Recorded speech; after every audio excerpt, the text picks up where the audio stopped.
If you like the sweet science, get ready to talk boxing on the Gloved Fist podcast with top boxing writers Frank Lotierzo and Jack Hirsch. Frank, a former amateur boxer out of Philadelphia, writes for NY Fights and can be seen on the Boxing Channel. Jack, an amateur boxer who competed in the New York Golden Gloves, was a 6-term president of the Boxing Writers Association. And now, here's Frank Lotierzo and Jack Hirsch. And we're back. Welcome to Glove Fist. My name is Frank Lotierzo, former fighter, part-time writer, full-time observer, and I am joined by former 6-term Boxing Writers Association of America president, Jack Hirsch. And Jack, before you jump in, you can say your piece, but I have some breaking news. Let's hear the breaking news, Frank. You're not going to believe this. You're sitting down. I can see that's good. But it looks like that time is run out and we are not going to see Tyson Fury fight Anthony Joshua on December 3rd, as some people foolishly thought. And it looks like Tyson Fury may fight on December 3rd against a guy who used to go by Manuel Char, who now goes by Mahmoud Char. So I don't know if you can handle that excitement, Jack, but we're not going to see Fury fight Joshua. And I know it's a big surprise to the boxing world. It was a big tease as it turned out. Exactly. Eventually, I think they do meet because there's so much money in it. There's things going on behind the scenes, Frank, between the Fury camp and the Joshua camp that we don't know about. But I get the feeling that this is strictly Tyson Fury's doing, because notice Tyson Fury's promoters, Bob Arum and Frank Warren, his co-promoters, they haven't said anything negative about the Joshua people at all. Nothing negative at all. It's as if they had a deal worked out and that Fury buckled down, and made it kind of impossible. Listen, I'm sick of Tyson Fury's statements, what he has to say. The man has very little credibility, Frank. Don't you remember him saying he was going to give all his money to charity, to the homeless? Did he give any money at all? Jack, I don't take anything that Tyson Fury says, okay? When he retired, you have to take him seriously, Frank. When he retired, as far as I'm concerned, he gave up his right to be called the world heavyweight champion because he voluntarily retired. Jack, I don't care about that. We're talking about what he says and who he's going to fight. I don't take any of that seriously, not at all, because he will say anything. And I really do believe a lot of the Joshua bravado was just to get under Alexander Usyk's skin, to let him see, hey, I don't need you. I'm still the big fish in the pond. And, I don't need you to solidify my cred. Everybody knows who I am, and whether I have a belt or I don't, I am the man to beat in this division, Jack. And, as much as I hate to say it, belt or no belt, Tyson Fury is the guy to beat in the division. He's not the world heavyweight champion, but he is the best heavyweight in the world. I believe he beats Alexander Usyk. I do give Anthony Joshua a legitimate chance against Tyson Fury if it comes off, when it comes off, because it's a question of styles. And Fury, as well as he boxes, is hittable, does get hit. And Joshua's more likely to land punches than the Deontay Wilder would. He's a little quicker, a little crisper. Wilder's got that big one, Susie Q, as they going back to the Marciano days, the one big hit. But this is what's bothering me, probably that's went on behind the scenes. They were supposed to have a 2-fight deal, 60-40 in Fury's favor for the first fight. Now, if Joshua were to win the first fight, it would be reasonable for him to say, okay, but I got to get 60% for the rematch. If I beat you, if you beat me, then it's another 40% or whatever the amount is. But Joshua has every right to ask to be rewarded if he beats If he Fury. won the first fight. If he won the first fight. But for all we know, Fury may have said 60-40 the first fight, 70-30 for me the second fight, no matter what happens. We don't Jack, I don't know if they're going to fight.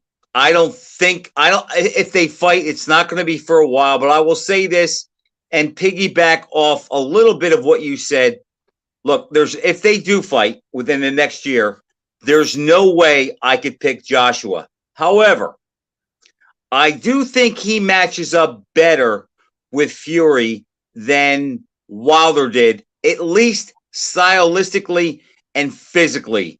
Joshua is heavier than than Wilder. I believe he's physically stronger, and I believe he has more of an inside game. So if he can get inside on Fury, he will not be ragdolled like Wilder was. Where I disagree with you is I do think that Wilder actually is a little quicker off the draw, especially with his right hand and maybe overall. And I think he fights with more confidence. But yes, Fury has more of a hard time with Joshua, even though in the end he probably win convincingly. But I do think Joshua matches up better with Fury than Wilder did, but I couldn't pick him. But Frank, looking at the business end of things, the natural fight to make would be Fury against Usyk. Right. It would answer two questions. One, we know for sure who the world heavyweight champion was. Yeah, I wouldn't have to make a proclamation, well, he retired, this or that. It wouldn't be a debate. And number two, it would determine who the best heavyweight in the world was, okay? We could feel Usyk is the world champion, but Fury is the best heavyweight. But the winner of that fight would probably answer both questions, hopefully decisively. But the thing about it, too, what I don't like about this nonsense with Fury, it didn't seem like that long ago. It's just last month, Usyk fought Joshua, very emotional fight. He's coming from a war-torn country.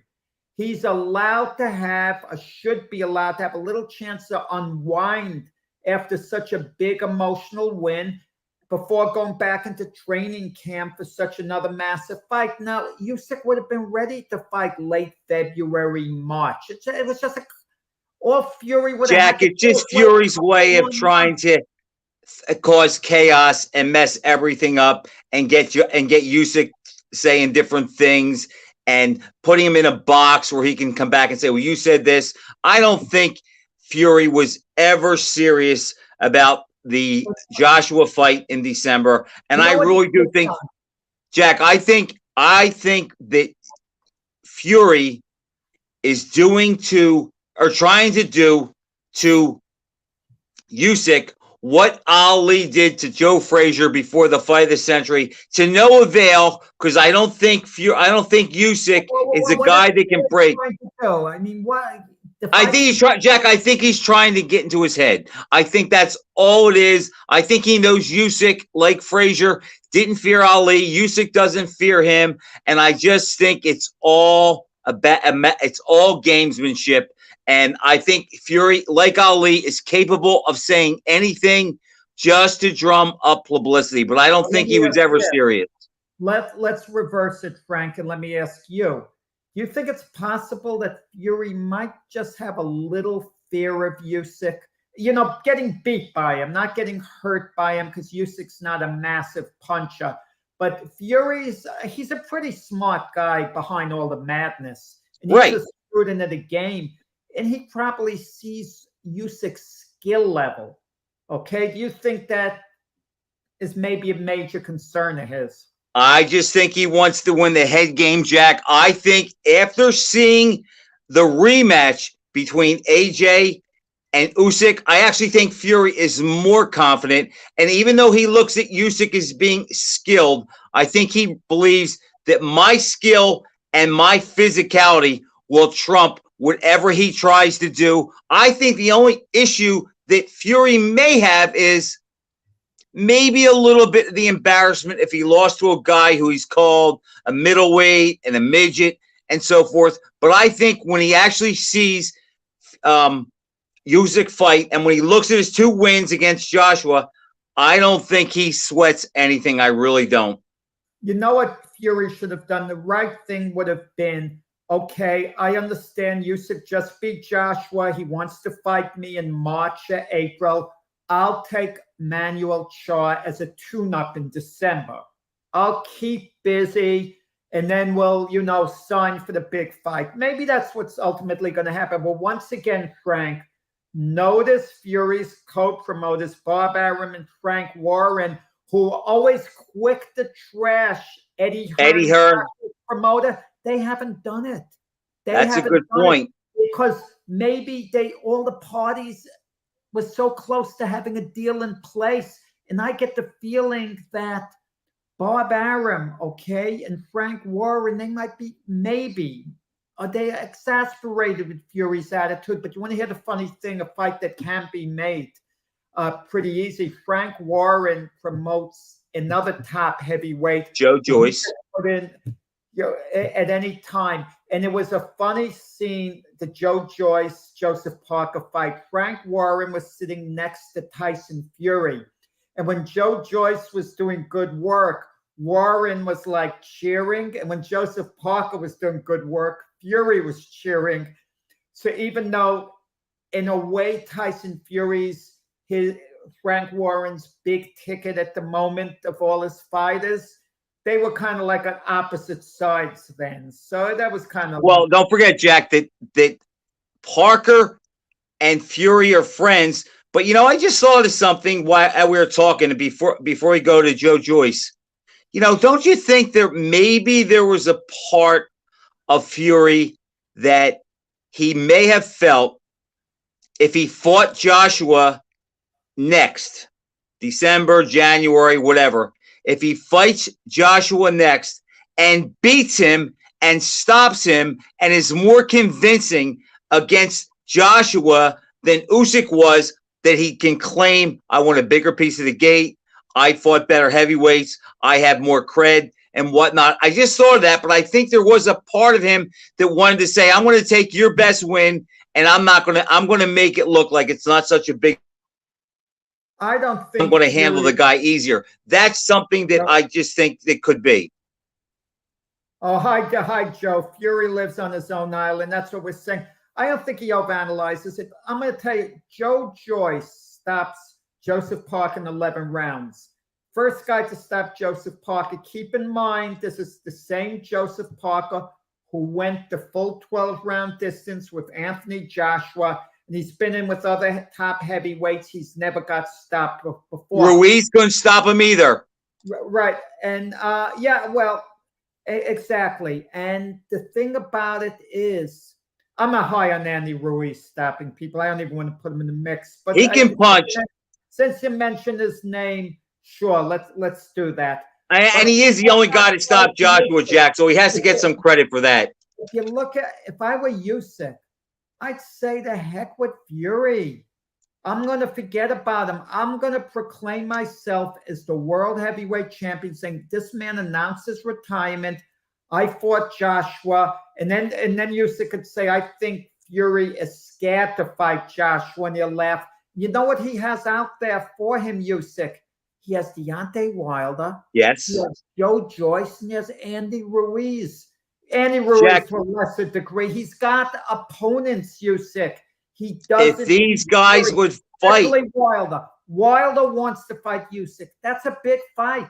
That's intriguing, even though you think Usyk's skill level might be miles ahead of Wilder. Wilder has the great equalizer. He has the eraser, exactly. And any fight Wilder's in is intriguing because we saw what he went through with over 25 rounds with Tyson Fury. So Wilder is always a wild card, and his power makes him exciting. But let's talk about the Joyce Fury fight, Joyce Parker fight.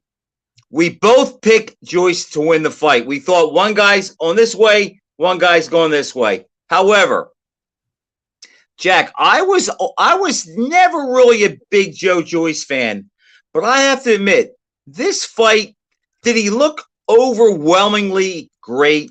No. But he has a couple things you can't teach. Toughness and determination.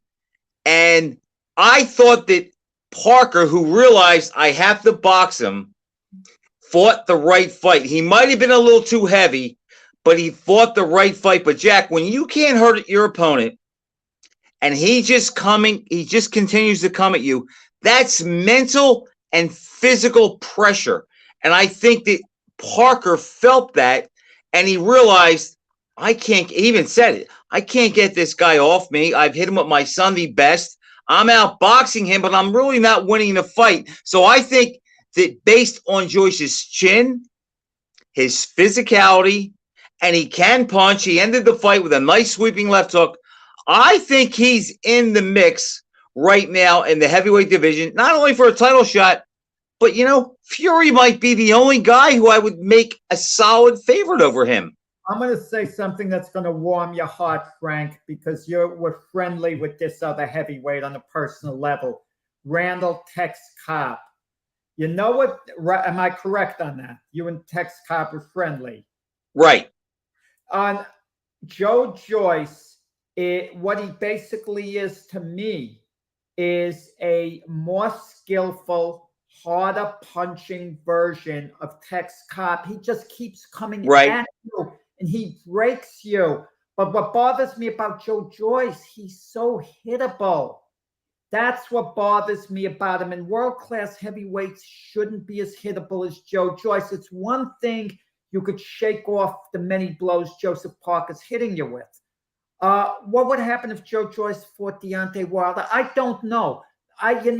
My feeling is maybe Joe Joyce walks through him and knocks him out. But if he's going to get hit a substantial amount against Deontay Wilder, he won't be able to absorb that. All right, a couple things on that. Number one, you've said on this show you like the chin over the punch. Yeah. My response is Wilder may not get that many Sunday shots on Joe Joyce. And I think Joe Joyce is just so much bigger and stronger. I really do think Wilder has to land that lottery punch. Could he do it? Absolutely, because Joe Joyce is right there. He will bring it to Wilder. As we saw, Parker hit him with right hands. But, Jack, that's a fight I'd like to see because we definitely know Joyce could hurt Wilder and finish him. There's no doubt about that. And the other thing is, look, we're going to talk about Wilder in the next couple of weeks. He's fighting Helenius in a couple of weeks. We don't know what that last fight took out of him. I'm sure he can still punch. He says he's rededicated himself. I believe that, but I'm sorry. He took that third fight with Tyson Fury. He really got hit with some big shots, Jack. He's a lot lighter. He crashed when he went down. I'm not sure he's the same guy. I don't want to see Wilder when he fights Robert Helenius at the Barclays Center on October 15th. I don't want to see him win on points, even if he, wins virtually every round. Right. And I don't want to see him get a late stoppage with Helenius on his feet and the referee coming in after a while. I want to see him be devastating. That would show us maybe he hasn't lost a beat. And that's the right guy, Jack, to do it against because he's going to be able to hit Helenius for two reasons. He's there and he's an upright fighter. He's right in line for that right hand. So Wilder will connect with his Sunday punch against Helenius, no doubt. Very carefully, he might not get hit that much. I mean, if he's in basically to survive, because we had a marquee fight, recently, Canelo and Triple G. And Triple G, for most of the fight, was content just not to get hurt, not to get hit. Basically, once he had it in the bag, yes. Right. Well, Canelo piled up the rounds, and it was like Triple G never got going. It's maybe he just couldn't, but he just seemed to be satisfied to let the rounds go by. And then late in the fight, he made somewhat of a charge, but too little too late. But with Joe Joyce, I mean, he's hittable, though. And that's the point. Joseph Parker hit him a lot. So if you put Joe Joyce in against a Usyk, maybe he would be too physical for Usyk. I can't say for sure that Usyk would outbox Joyce, have his way. Yeah, he hit Joyce a lot, but Usyk's not a heavyweight puncher per se. No. But Jack, I saw somebody say he made an interesting point, and it was in a Usyk Joyce fight. It would sort of be like the Ali Foreman fight of 74. Now, look, there's a lot of difference I can make, but the one difference is we don't know what kind of a chin Usyk has. Joshua buzzed him a few times, but he didn't catch him with that many shots. And the thing is with Joyce, he's steady. He keeps the pressure on. He doesn't throw a whole lot of power shots. The ones that he throws, he makes count, and he fought very smart against Parker. And since we're talking about heavyweights, let me just touch on one thing you said about Wilder. If I was advising Helenius, I would have him crowd Wilder and rough him up. I would not give him that range to get that right hand off, because Wilder's power can be smothered. But if you hang back and you try to anticipate or react, that's when he's going to catch you. So if I was advising Helenius, I would rough him up. And I think anybody I have training right now in the heavyweight division, if I had say, in the fight the same way, except for Usyk. Now, Usyk has to box him. Wilder created a little bit of a buzz on social media saying he's a lock for the Hall of Fame. I don't see it. I'm sorry. I mean, his biggest win, and it was a quality win the first time around when he stopped Luis Ortiz. I give him credit. That was a good win. But what's his next biggest win after that? Bermane Stavern? Give me a break. I mean, they're not top of the line opponents who he fought. And with the proliferation of belts, if there was only one heavyweight champion, chances are, he might never have ascended to be it. Jack, the calling card for him would be Wilder has as many title defenses, not lineal, not undisputed, but WBC. I think he has as many title defenses as Mike Tyson and Joe Frazier. I think he has 10 successful title defenses. But Jack, that's what they're going to, because he's a heavyweight, that's what they're going to look at. Frank, Wilder was never a legitimate world heavyweight champion. Tyson was, Frazier was. I mean, Wilder still has a little work cut out for him.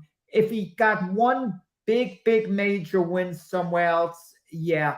Listen, there's some lighter weight. Well, I think, Jack, if he gets it, if he wins the title again, I think he gets in. Right now, I don't think he's worthy, but if he never fought again, all I can say is this: I wouldn't be surprised if he got in. He would not make my ballot, but I wouldn't be surprised if he got in. But if he were to beat Usyk or whoever held the title and he got the title back a second time, then he would get in.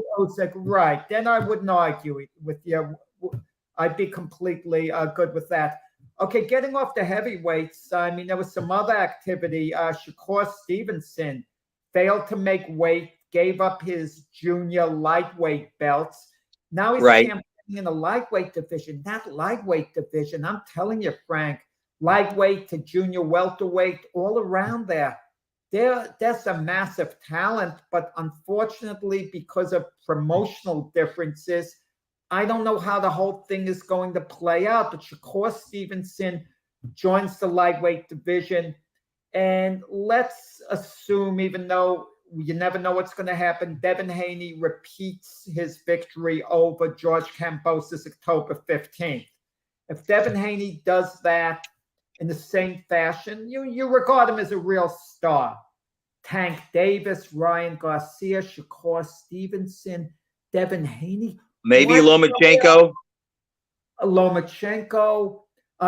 Teofimo Lopez. Let's add two more in and have a tournament of 8. It would be off the rails. They would never do it, but it would be off the hook. You're right. Right. And see them. Number 1 fights number 8. Number 2 fights number 7. maybe let a group like the Boxing Writers Association of America vote to seed them in a certain order. And that's what's going to take place. I mean, Jack, I watched the Stevenson fight. I have to admit, he's fast-handed. He can punch from all angles. I wasn't overwhelmed by him. I think he beats Haney, but I'm starting to think there's that one ingredient that the real greats have. I'm not sure Shakur has it. I'm interested. I want to follow his career, but I do think the sledding is going to be a lot tougher at 135. That's a very fast track. Tank is a tough matchup for him. Logan Machenko could be a problem. I think he beats conventional guys like Haney, and he probably beats Ryan Garcia too.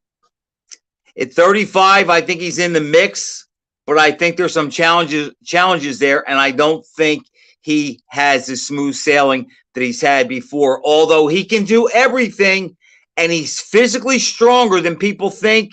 And you notice when punches do get through, as fundamentally good as he is, when they do get through, he's never rocked. His feet always stay in place. He's a strong guy, but I'm not sure he has that last DNA to become like what maybe Mayweather became. I got a laugh. I mean, we get some great comments. All the comments are really good.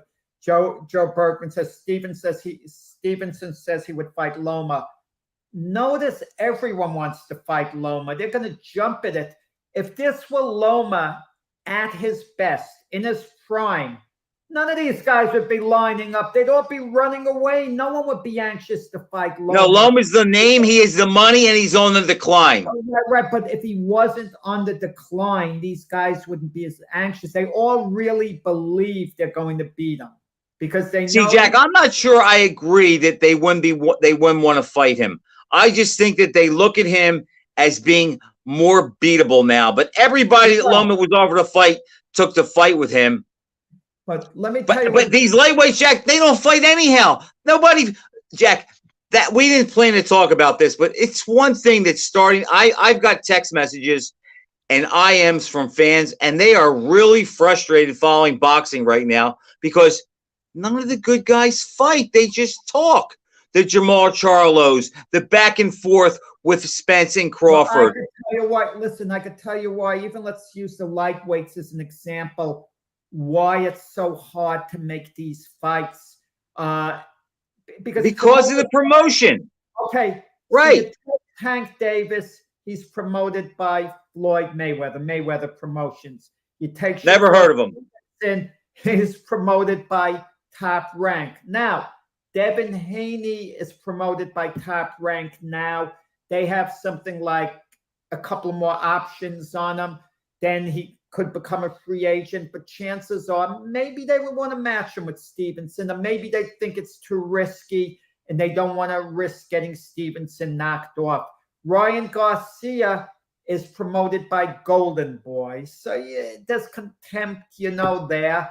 But Jack, that's the problem. That is the problem in itself because of who these fighters are aligned with as far as networks and promoters.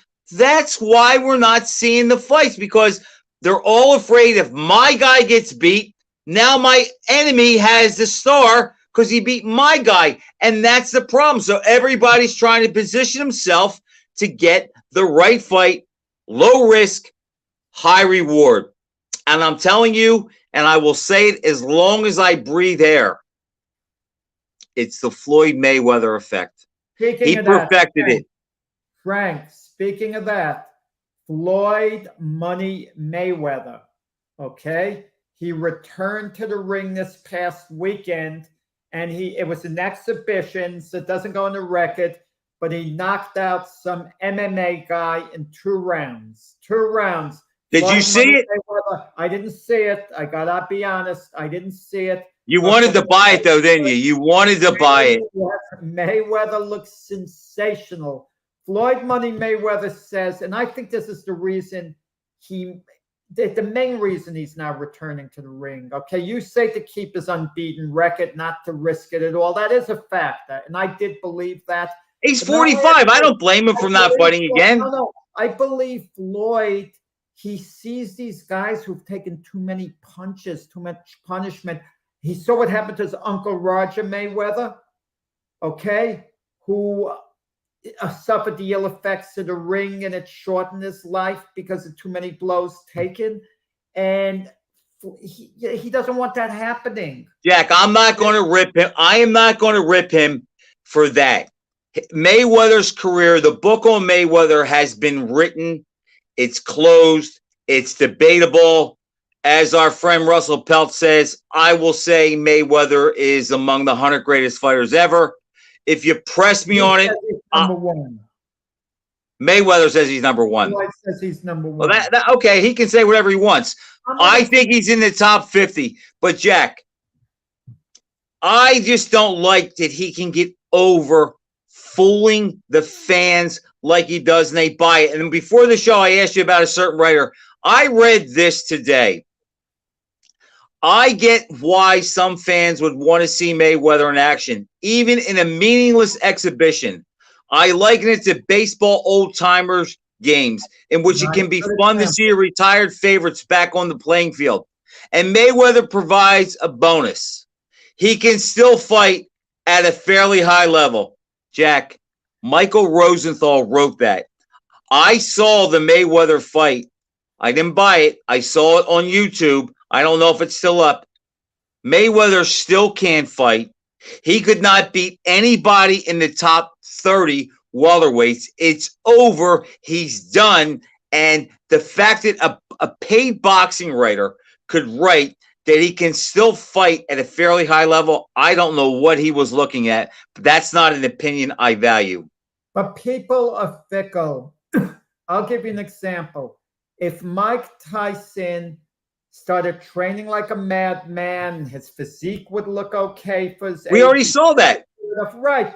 There would be a small sprinkling of fans who might believe, yeah, he could knock out Tyson Fury. You know, you talk a good game and all, and but Jack, Tyson being a puncher and an aggressive fighter, that does sometimes it lasts a little longer. Where Mayweather, when his skill goes, he has nothing. I mean, Logan Paul knocked him all over the ring. I know there was a big weight difference, but come on. But for somebody to write, he can still fight at a high level.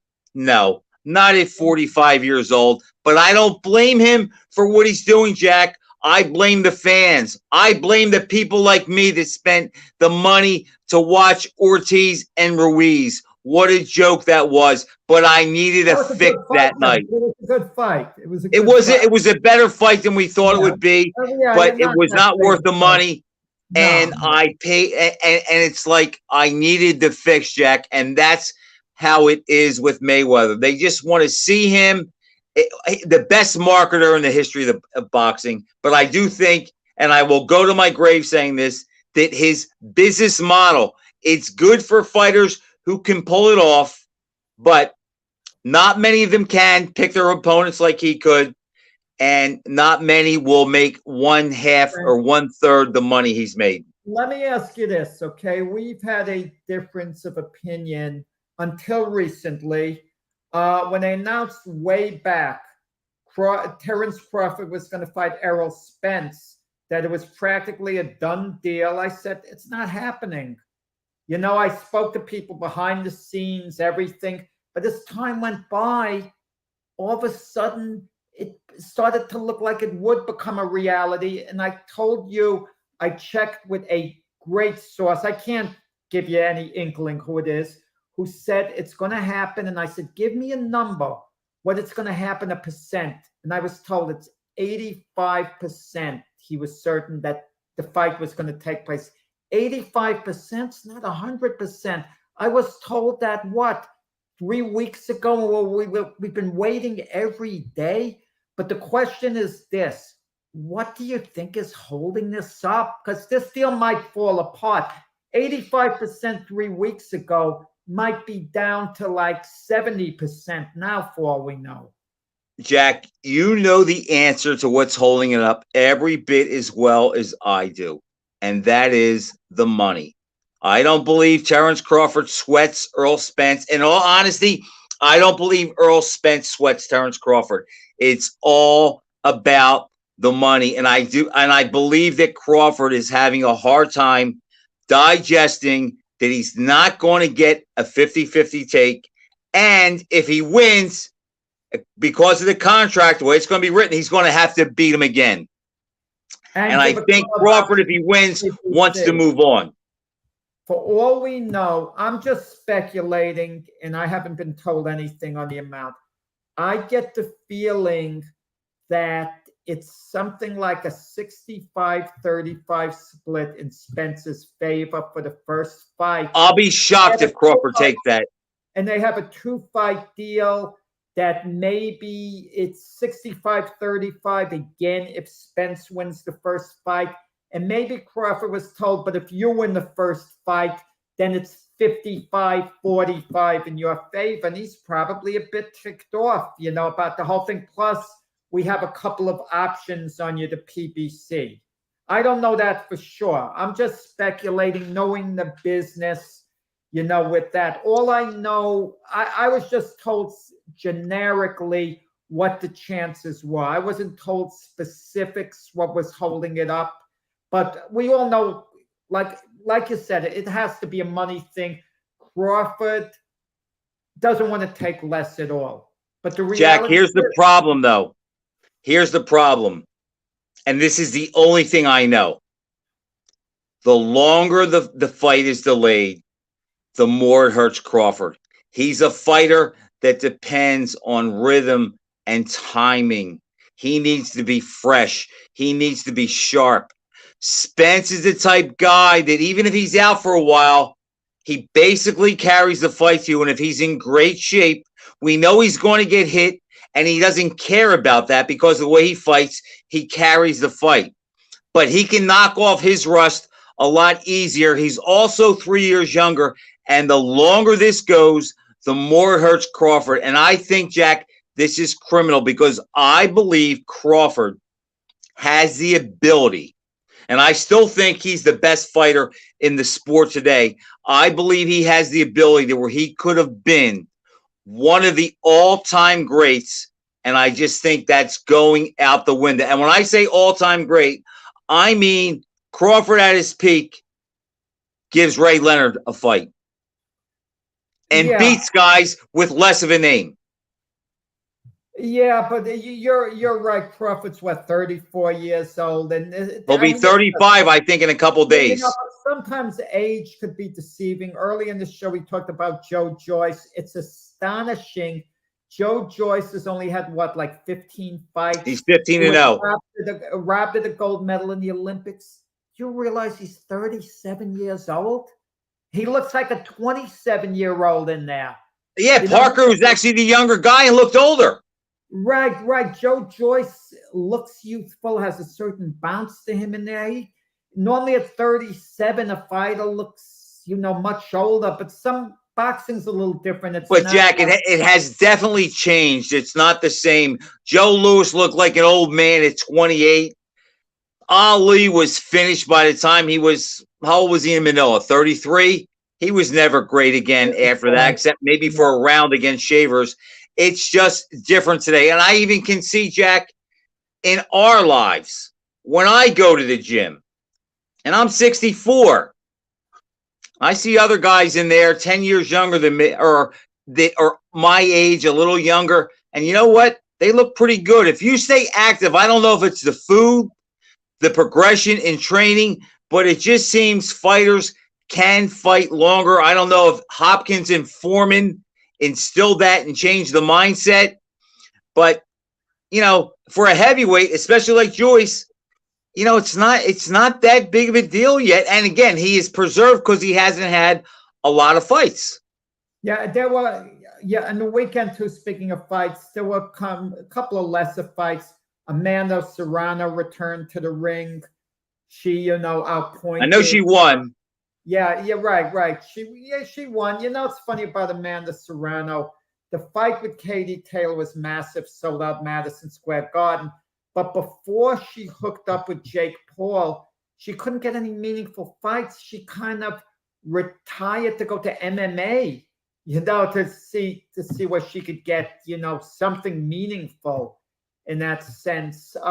There was a lesser fight, a junior lightweights. Maxi used a fight in England. He beat Kid Galahad on points, a close decision. That's just. I saw that. I didn't see the fight though. A little bit of a mention, but Jack. okay. Other than it's kind of a little bit slow, but let me see what we have coming up. Conor Benn and Eubank on October 8th. Fundora and Ocampo the same day. Shields and Marshall. Deontay Wilder and Helenas the following week. 15th. October. What's that? If you're a big boxing fan, and I'm talking to the other people, not to you, Frank, you're obviously tremendous fan. I like to consider myself, but October 15th is kind of like a Super Bowl day in boxing. Not that 4 big fights. You get Savannah Marshall against Claressa Shields, a very intriguing women's match. Right? Me must see viewing. It's in England. Marshall beat Shields 10 years ago in the amateurs. The last time Shields lost, I guess you could throw that out unless it gives her a little mental chip or whatever. But I kind of like Shields in that fight. But and then you have that same day, October 15th, the Devin Haney George Kambosos rematch, which will be on ESPN, so everybody will see that. But caution, Frank, it's from Australia. The last time they fought, it came on late.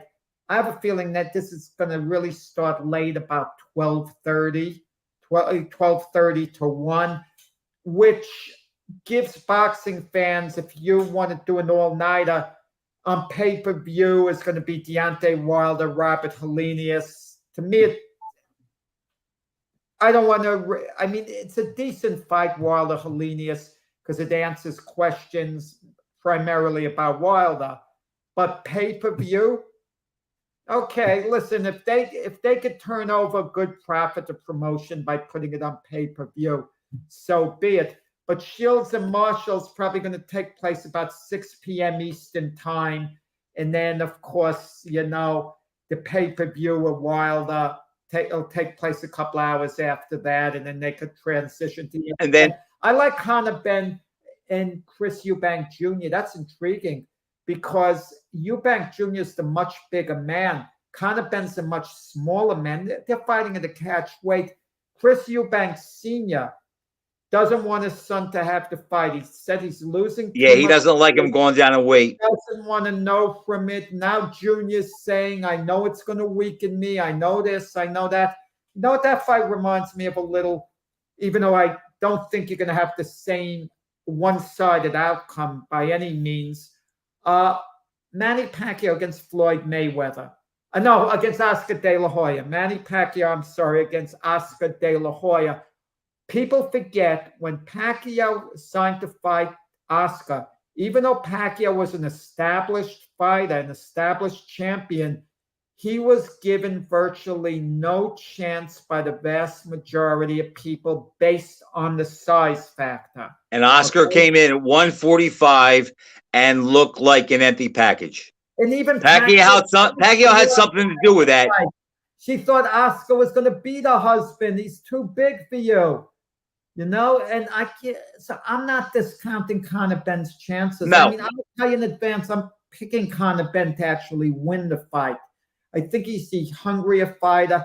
He's the fighter that's on the rise. He hasn't peaked. He's getting better.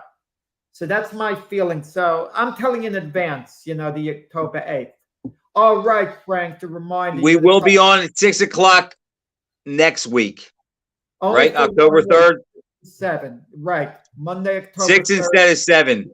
7. I haven't made a pick yet, Jack, on the Ben Eubank fan, but I can tell you this. I don't like picking guys that are going down in weight.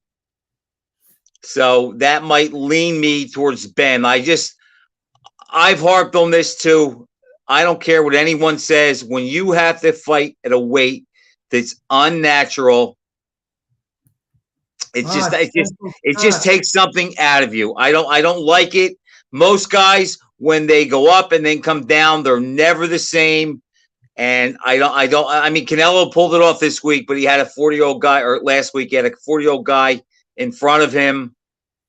But that's making me lean a little bit towards Ben. But again, if you think about it, the two fights that you're talking about on Super Bowl Saturday, Well, I three of can't them see any. I actually can't see any case are the for 15. Kambosa over Haney, and I can't see any case. Well, I can see a case over Let's play Helenius over devil's Wilder, advocate. but Let I me play couldn't pick it. No, let me play devil's advocate with you, Frank. Okay, 1 second. Do you think Kambosos is capable of doing 2 rounds better, winning a couple of rounds more in the rematch? I mean, I don't think it's out of the question. Because if he does, keep in mind, 2 of the judges had it 116, 112 the first fight. So if he's a couple of rounds better, that would level them out at 114, 114. Yeah, And but I no, also think that Haney will be better, Jack, because he will have that fight under his belt. He knows that Kambosa can't change. I think Kambosa, all he can do is try to bring more of what didn't work the first time. So if you look at it the way you said, the way it was scored, yes, but I don't think they'll rip off Haney if he wins the fight legitimately, and I expect him to. And as far as Joe Bergman saying that Wilder Helenius isn't a pay-per-view fight, Joe, in the main, I agree with that, but I do think that Wilder, based off of the showing and the effort and what he showed in the last fight with Fury, if I have to pay to see him again, it's not the ideal opponent, but I don't have as much of a hard time with that as I would some other fights. yeah, if you don't mind being entertained, you just want to watch boxing for the night and it's strictly entertainment, fine. If you're getting it because you think it's such a good show, okay, just consider the chief support. Cala Plant against Anthony Durrell. Okay? Which is about a 50-50 fight. That fight's not a given.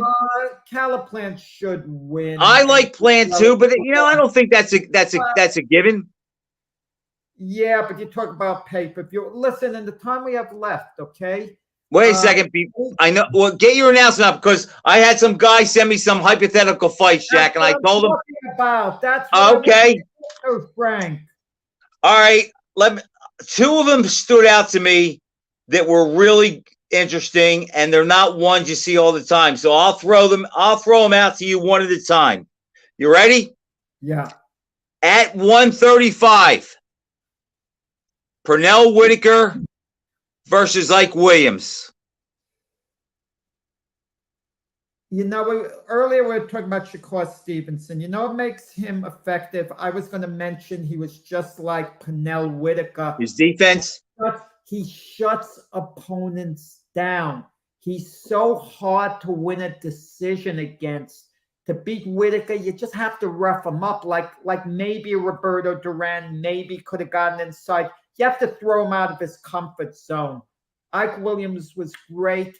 I would have to believe that Whitaker could turn it into a boring fight and win a relatively close decision, not a squeaker with a little room to spare. Williams was a great fighter, dynamic puncher, but I'd have to go with Whitaker, in that hypothetical matchup. Okay.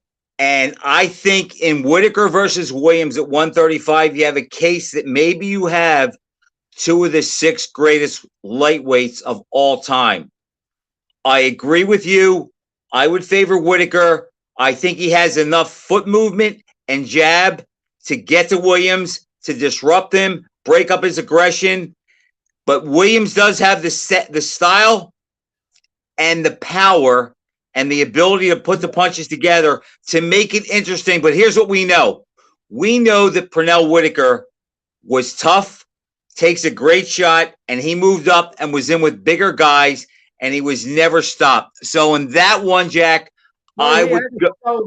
He hurt his shoulder in one fight late in his career. I forgot the opponent, and they stopped it short of the distance. But he was never legitimately stopped.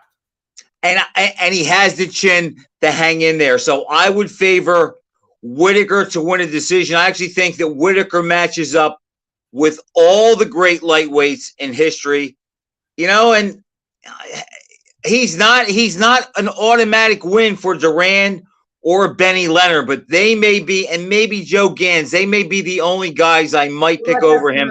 That's another discussion, how he do against those and guys. Jack, I love Ike Williams. I am a huge Ike Williams fan, but I just think on Whitaker's history, his ability, his toughness, his chin, and his offense was a little better than people remember. I would go with Whitaker to beat Ike Williams at 135. Okay. Here's an interesting one. And let's say it's the best version of both of them because they both burned out pretty quick and took losses that kind of taint their reputation. But this one is a welterweight matchup, and it's the best Wilfred Benitez against the best Donald Curry at 147. But, I love Benitez a little more at 140. You're talking about at 147. Donald Curry, I'm thinking, who knocked out Milton McCrory in 2 rounds against the Wilfred Benitez. That beat Palomino and went the distance with Leonard, or went 15 rounds with Leonard. Wow. I thought that was a really good one. That's a good one. I'm going to have to say, okay, at Benitez's brilliant best, I'm assuming he's showing up at the top of his game. The guy that fought Palomino or Leonard. Fought Maurice Hope at a lighter weight, but he brought it. No, that was at 154, Jack. 154, but if I just have to judge Benitez, the Benitez who fought Leonard against the Donald Curry who knocked out Milton McCrory. But then again, the Milton McCrory thing could have been an aberration because it was such a sensational knockout. But that's not the only sensational fight Curry had at 47. I'll judge Curry more on his 2 points victories over Marlon Sterling. And I'm going to match up Wilfred Benitez against that Donald Curry. You want to know something? I'm going to go with Curry to eke out by 1 point a decision because Wilfred Benitez could be awfully lackadaisical at times. And I think the Curry of that very short window, the 1 year, goes against Benitez. Benitez isn't going to hurt him. Benitez doesn't have the power to face Curry. And I think Curry, aggressive fighter at his peak, would win a very close, disputed decision. And Jack, I also favor that Curry. I think that Curry has the offensive arsenal that I think with his jab and his right hand, he can neutralize Benitez from range. But I really do think inside those short, crisp, tight uppercuts, I think he would overwhelm Benitez with those. I don't know if he stops him, but I think he won't stop Benitez. No, probably not. But I think he beats him, and I actually think he might have less trouble and look better against Benitez than Leonard did in 79 because Leonard fought him more outside, and they just countered each other. We're talking welterweight. If Benitez was Benitez at the top of his game, let's say a junior welterweight or whatever, junior middleweight, just at the top of his game, the very best of Wilfred Benitez would edge out the best of Donald Curry. But at welterweight, like we're talking, I'd give Curry that little edge. I like Curry. I think at their best, I think Curry wins. And again, I think because of styles, I don't think Curry would be quite as flustered as Leonard was, at least early in the fight. I think it would look a little bit like the Palomino fight, but imagine Palomino with more speed, more power, not just a left hook, a right hand, uppercuts, a better pinpoint puncher, and quicker. I like Curry to win that fight. All right, let's do one more. Okay. I don't want to do this one because I like both guys and I know them, but there were a lot of calls for it. Michael Spinks versus Matthew Saad Muhammad. Their best at light heavyweight. Not a hard fight to pick at all for me. This isn't difficult. I mean, the first two, Whitaker, Ike Williams, there was a little doubt there. Obviously, Curry, Benitez, wow, that was a virtual pick'em fight. Michael Spinks wins this one clearly. I mean, clearly, the better fighter, better ring technician, better ring general. Matthew Saad Muhammad, great blood and guts fighter, but he's not going to draw Michael Spinks into that type of wide open fight where he could be Miracle Matt with that comeback. I mean, Spinks will be very clinically just outpoint him. Matthew's got a lot of heart. Maybe he nails Matthew late in the fight and puts him out, but Spinks either late stoppage or clear decision. Yeah, this is not a hard one. I see it the same way. I think as long as Saad doesn't really go after Spinks and try to make an issue of it, I think Spinks would be content outboxing him, using his jab, using the ring like he did against Cowie, and I think Spinks wins a unanimous decision without many close calls. But we know Saad's always dangerous, but no, Spinks has too much. He can fight him, he can outbox him, and he can move. As much as I love Saad, I favor Spinks. And since we did that so quick, let's throw out one more. And this is a tough one. And you're definitely going first. At 147, Mickey Walker against the best Duran we saw at 147. So that would be the Duran that fought Palomino and the first Leonard fight. No, the questions are it's not a fair question. I'm going to ask for the rules to be rewritten, and I don't want to answer that one. I'm going to tell you why. Because one, we don't have a lot of time to really analyze it. Mickey Walker was a welterweight / middleweight. Duran had the one sensational victory over Sugar Ray at welterweight. He beat Palomino at welterweight, a great win at the Garden as well. But he didn't really have a career at welterweight. He did fight welterweight 6 times though before he fought Leonard. He fought over. He was 145.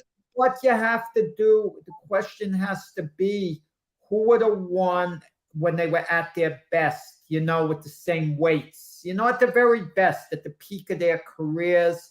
And you could say Duran's peak was Duran's peak was lightweight against the Jesus the third time. He was at his peak when he beat Palomino and Sugar Ray. He was absolutely at his peak. Yeah, between 78 and 80. Yeah, I still think Duran is. When I think of Duran, Jack, I think of a lightweight. We don't have much time, but I'll backtrack. I'll make a prediction. I can't go against Duran. He outpoints the toy bulldog Mickey Walker. Okay, well, I'm glad we disagree on one, because I think stylistically, because Mickey Walker was such a bull and a bulldog, and Duran could not hurt him. I don't think he could hurt Duran, but I do think he could push Duran back and bully him and maul him. And I think Walker, because of his physicality, and he would make Duran back up, which is not Duran at his best. I would take at 147. I would take Walker to beat Duran. In fact, I have Walker among my top 5 all-time great welterweights. Okay, we're coming towards the end of the show, so I can't really respond to that. And you don't want to respond, Jack, because you don't like the weights. I get it, brother. No big deal. The weights are kind of throwing me off a little. I kind of like to see the fighters, let them be different. Right. Positions. But Jack, everybody jumps around today. There's not that many guys that stay at the same weight. So the question was at 47. So that's what we did. We answered it. We'll pick up on this next week. And But these dream fights, I enjoy them a lot. I couldn't wait to hear what you were picking out of the hat, and we thank all the viewers for Absolutely. And remember, guys, next week, 6 o'clock on Monday, Glove Fist, Frank and Jack, Jack and Frank, and we're still maybe we'll have a word on Crawford and Spence, but I doubt it, Jack. I might have missed that one. Good night. Eastern time next week. Good night.